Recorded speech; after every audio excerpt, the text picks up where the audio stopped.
Bonjour, je veux aujourd'hui vous parler d'un film au titre légèrement long et compliqué à retenir, pour ne pas dire impossible, à savoir, attention j'utilise ma mémoire visuelle, je verrai toujours vos visages, ça doit donner à peu près ça.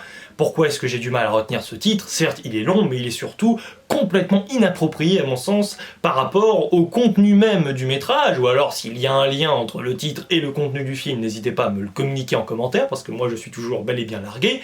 Et accessoirement, quand bien même des fois tu peux avoir un titre qui n'est pas forcément très approprié par rapport à ton métrage, comme c'était le cas, je trouve, l'année dernière avec le film de Louis Garrel, L'Innocent, un très bon film, attention, mais seulement je n'ai pas du tout compris, je n'ai toujours pas compris encore à l'heure actuelle pourquoi ce choix de titre. Au moins, L'Innocent, c'était un titre court, alors que là, t'as l'impression d'avoir un titre à rallonge et qu'ils ont eu un peu de mal à déterminer un titre un peu plus convaincant que cela. Mais ça reste évidemment, bien sûr, secondaire, mais c'est pour ça quand même que j'y attache une petite importance. Il faut absolument voir ce film, c'est l'un de mes gros coups de cœur de ce début d'année, mon troisième coup de cœur pour être tout à fait franc, cinématographique pour l'instant de l'année 2023, donc ça fait vraiment plaisir. Donc forcément je vous force même, attention je vous prends en otage, vous devez absolument aller au cinéma voir ce film, mais forcément retenez bien le titre de ce film pour ne pas avoir l'air bête devant le guichet. Pour l'anecdote d'ailleurs, on a failli ne pas me laisser entrer et je ne sais toujours pas très bien pourquoi. C'est pas comme si j'allais au cinéma régulièrement et qu'il finissait pas par connaître un peu ma tête par cœur, faut peut-être pas exagérer. Et qu'évidemment, j'ai payé ma place comme il se doit, avec mon pass duo en plus. Donc bon, bref. Voilà pour les anecdotes et les digressions. Maintenant, entrons dans le vif du sujet. Un film donc à voir absolument, et un film dont je vais quand même vous retracer un petit peu les grandes lignes, le scénario initial, bien sûr, le synopsis. C'est parti. Nous avons déjà un concept que je ne connaissais absolument pas, dont j'ignorais l'existence jusqu'à la découverte de ce film. C'est tout simplement la justice restaurative. Oui, c'est bien ça, j'avais un léger doute, mais c'est bien ça. Alors, je vous rassure tout de suite, il ne s'agit pas, à l'image d'un film de Claude Zidi comme L'aile ou la cuisse, de voir De Funès qui arrive dans chaque restaurant et qui rajoute ou enlève des étoiles par souci de justice, justement, gastronomique. Non, non, non, là, ce n'est pas du tout l'idée.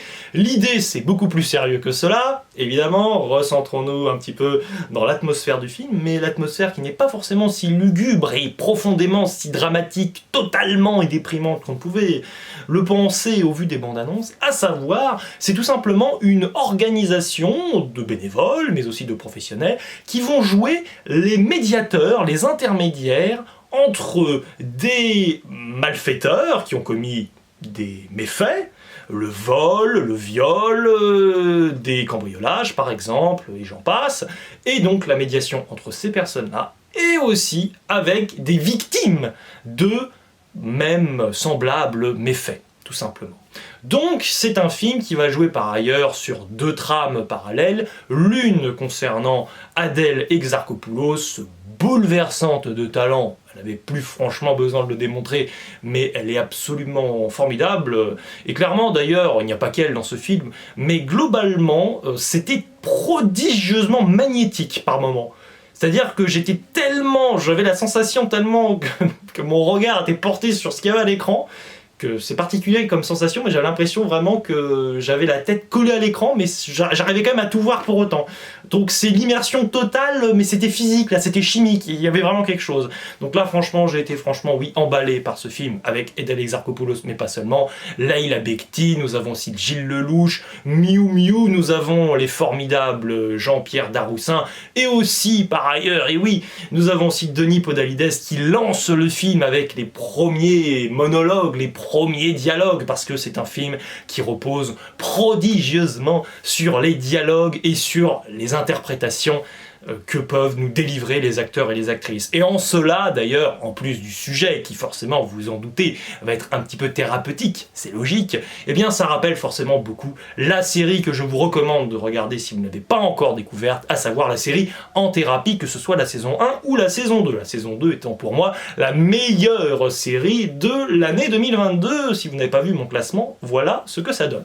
Donc ça pose un peu les bases de ce film, qui ne va donc pas forcément reposer sur une mise en scène extraordinaire, même si la mise en scène est bien soignée et bien propre évidemment, mais ça joue surtout là-dessus, avec par ailleurs aussi un très très bon montage, mais c'est surtout un film qui est brillamment écrit également parce que ça joue donc assez curieusement sur ce à quoi je ne m'attendais pas du tout, c'est-à-dire qu'on a quand même pas mal de contre-pieds comiques à la profondeur, et quand même, oui c'est ça, à la lourdeur, mais sans que ce soit dit péjorativement, mais c'est ça, à la lourdeur, à ce côté complètement plombé de ces personnages qui vous racontent leurs expériences, et forcément, c'est déprimant. Et donc, c'est fou parce que tu arrives à déjà générer une libération de la parole, que ce soit par rapport aux coupables, que ce soit par rapport aux victimes, donc tu vas avoir une évolution chez les personnages, tu vas peut-être comprendre, c'est fort probable, qu'il va y avoir une évolution qui est permise réciproquement, mutuellement, des victimes qui peuvent beaucoup apporter aux coupables, et des coupables qui peuvent évidemment aussi beaucoup apporter à ces victimes. Et donc on a des échanges qui sont prodigieux, qui sont dynamiques, qui sont bien sentis, on a de toute façon des dialogues qui sont vraiment aux petits oignons, c'est vraiment ça, c'est-à-dire que des fois tu pourrais tomber dans du descriptif pour dépeindre l'état d'esprit, l'évolution, disons, de l'état d'esprit des personnages, mais tu vas trouver la formule, les petites phrases, les petits mots qui permettent d'éviter de balancer 10 milliards, de 1000 millions, de 1000 phrases d'affilée. Hop, on voit une idée, on se dit d'accord, je comprends là où elle veut m'emmener. À un moment, par exemple, avec Miu Miu, on cerne une évolution concernant le personnage, et la phrase qu'elle balance est d'une poésie folle. Ça pourrait être hyper casse-figure, cela dit, si c'était mal interprété par l'actrice, par exemple, parce que tu peux vite tomber sinon dans le sentiment que c'est pas forcément très crédible, mais ils y croient. Et tu sens aussi d'ailleurs que les acteurs, c'est un peu particulier comme sentiment, mais j'en suis persuadé, intimement, c'est que tu sens quand même que les acteurs, même s'ils ne jouent pas leur propre rôle, bien sûr que non, mais ils y amènent quand même une partie vraiment d'eux-mêmes, de leur personnalité. Moi j'ai vraiment le sentiment, par exemple, ça passe par des petits détails, mais que Laila Bekti, elle est vraiment quand même entière là-dedans. Ça se sent déjà dans l'interprétation, mais quand tu as eu l'occasion de la voir dans certaines séries, notamment dans LOL, où le concept c'est de balancer plein d'acteurs et d'actrices dans un endroit en huis clos pendant 6 heures, et que tu dois pas rigoler, rigoler pendant le plus de temps possible, il faut essayer de pas rigoler, et qu'elle donc elle essaie de titiller tout le monde, et qu'elle est à l'attaque, elle est toujours la première à y aller, et ça se retourne même contre elle par moment. Et là, c'est un peu la même idée. À un moment, donc, on a une sorte de petite conférence, un petit cercle de discussion. Et elle est déjà là la première à vouloir parler. Et tu sens en réalité, c'est ça, que c'est vraiment sincère. Enfin, c'est ça qui m'a beaucoup plu en fait avec le film. C'est que t'es bouleversé parce que tu sens, évidemment, ça reste une fiction, mais tu sens que c'est du vrai. C'est-à-dire que quand tu commences à camper ton personnage, le personnage, tu l'incarnes, c'est toi, et ça ne fait aucun doute. Et Gilles Lellouche, par ailleurs, je vais essayer de vous proposer quand même un éloge de pas mal des acteurs qu'on retrouve dans ce film. Gilles Lellouche est formidable, parce que Gilles Lellouche, il est capable de tout jouer. Ça, c'est monstrueux. Il est énormissime de talent, le gars. C'est formidable. Le gars, il arrive à te passer de Adieu Monsieur Hoffman, où il a un rôle super dur, à la pantalonnade absolue, avec un nouveau film avec Quentin Dupieux, Fumer fait tousser. Il vient te camper Obélix, ce qui est hyper casse-figure de passer après Gérard Depardieu. Il arrive à totalement se détacher du personnage et à te délivrer une super performance parce que c'est la sienne, elle est bien personnelle. Et là, le gars, hop, il arrive à nouveau sur un registre quand même assez dramatique, même si, encore une fois, il y a quand même quelques traits donc d'humour dans le film, dilués certes, mais par moments, vraiment, ça fonctionne vraiment du feu de Dieu. Et on a aussi donc Adèle Exarchopoulos qui, si vous l'écoutez dans des émissions radio sur France Inter, typiquement totémique dernièrement, elle parle vraiment et elle a un franc-parler. Ce qu'elle dit est hyper intéressant, mais elle le dit de manière très simple et elle parle vraiment de manière, c'est ça, très simple. C'est pas un problème du tout.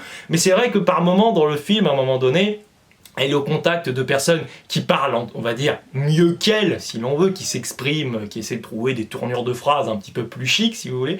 Et des fois, on va avoir des moments avec Adèle ou même avec d'autres personnages où vous tiquez un peu par rapport, à la manière de s'exprimer de tel personnage ou à la réaction qu'il semble avoir, et ça va toujours être justifié par la suite. C'est comme la rencontre entre Gilles Lellouche et Miu Miu.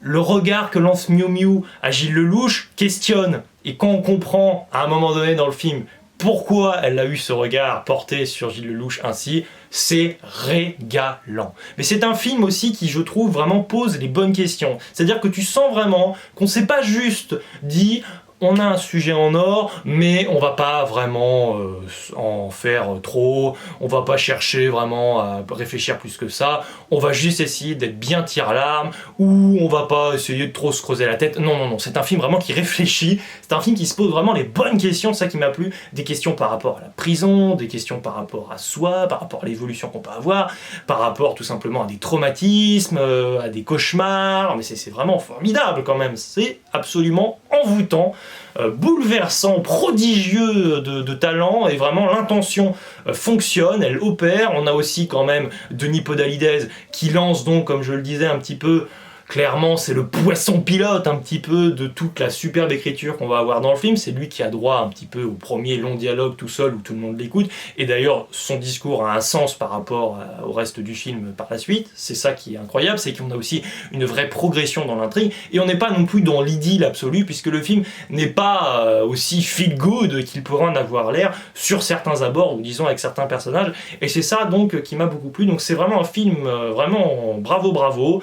Et on a aussi Jean-Pierre Darroussin qui m'a beaucoup marqué, alors qu'il n'a pas le personnage le plus important du film, disons-le, mais c'est même un personnage un peu secondaire. Mais alors, non, il est vraiment excellent, c'est un peu le personnage bizarre, un peu schtroumpf à lunettes, moralisateur sur les bords, et qui va avoir ce côté je suis drôle malgré moi, et ça c'est vraiment bien senti. Non, c'est un film vraiment bien senti. J'ai un peu du mal à en parler de manière claire, j'ai peut-être été un peu confus dans ce que je racontais, mais c'est ça aussi quand on parle en impro d'un film qui nous a autant plu, c'est-à-dire vraiment c'est ça, hein, tant sur tout ce que ça apporte dans le fond, sur la psychanalyse un peu des personnages, sur les évolutions qu'ils peuvent avoir, et on est content de les suivre dans cette progression dans le film, que ce soit d'ailleurs donc du côté à la fois des victimes ou des coupables, c'est très important, c'est pas seulement cloisonné, hein, on n'est pas là dans un film complètement manichéen, bien au contraire, et c'est ça qui m'a beaucoup plu, c'est un film nuancé, qui réfléchit, qui cogite, et il y a des traits d'humour, ce à quoi donc je ne m'attendais absolument pas.